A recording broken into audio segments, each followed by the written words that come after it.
You're listening to Table Talk with Toddy, the podcast where we have real talk about life and business as a creative living in the 21st century. I'm your host, Natasha Toddy Weston. Let's get into it. You said you documented the journey, which tells me you're not out here busy looking at other people's life. It sounds like you're building each and every moment that you can. Because somebody might see and be like, I don't have time to document. You need to make time because it depends on your why, right? Yeah, it's like, absolutely. Do you really need to do what you need to do to have the life that you deserve to have? And then be honest, do you really deserve it? Because you can't get there being lazy. I know there's times you over there with Tyler and trying to get him situated, your mama or family trying to help with him, the daddy, and you like, okay, baby, let me just get this out. That upfront sacrifice is going to render you and has rendered you the lifestyle that you're experiencing. And I know how God is going to even take it even further. Yeah, you hit it. That's exactly right. I mean, you said a key word, and it's sacrifice. And we run from sacrifice because we think sacrifice has nothing to give us. Sacrifice has a lot to give us.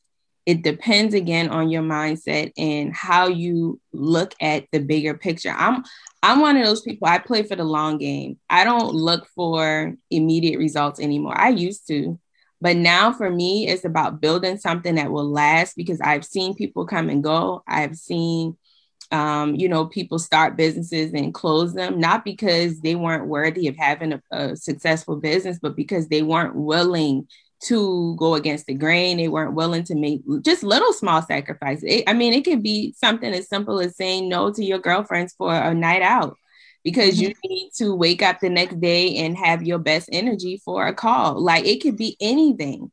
And so I've definitely learned how important sacrifice is and understanding that sacrifice may not give you anything in return immediately, but it most definitely will in the long game because it's very important. We just live in a world where I just feel like everybody wants everything right away, and it just does not work that way.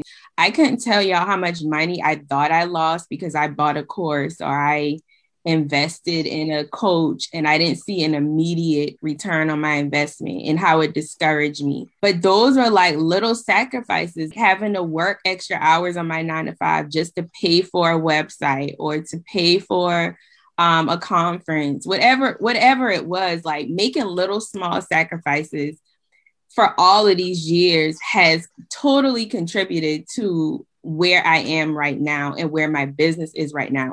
You can't go to the bank and take out money that you didn't put in there. It does not work that way. And I think when you start thinking about how you invest in how you're going to build your legacy, whether you want to start a business or just generate some extra money on the side, you're going to have to put something in to get something out.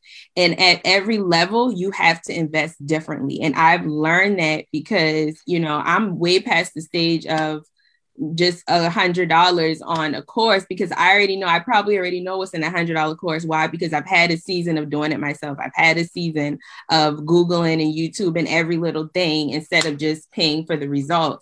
So there are levels to investment. So I think when people hear investments, they think they got to spend $10,000 in the beginning. That's not the case. Like you have to invest at the level you're in, but times 2. So don't invest, like if you can afford like the $30 course, all right, that's cute.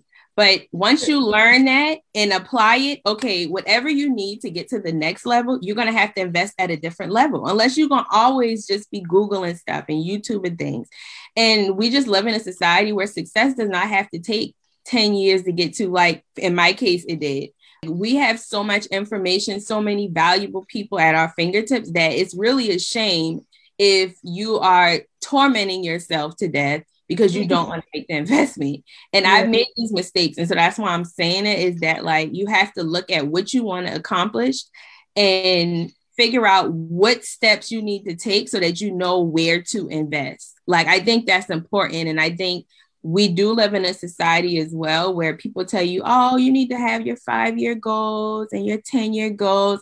And I'm going to tell you, I don't believe that because that to me is not realistic. Things change so freaking fast. If you plan for 5 years, we could be in 5 pandemics by then. So like your plan don't even make sense. So I'm a believer in planning. You could plan out a year if you want, like broadly, but I'm a quarterly planner. So I know what I want to accomplish in quarter 1, quarter 2, quarter 3, quarter 4. And then I can sit down and say, okay, what do I need to do to actually make this goal a thing? Then I can figure out where I need to spend my money and where I need to spend my time. Because a lot of y'all out there spending y'all time every place. They don't got nothing to do with y'all goals. And Lord, that's like the worst way to, like, you can invest your time too.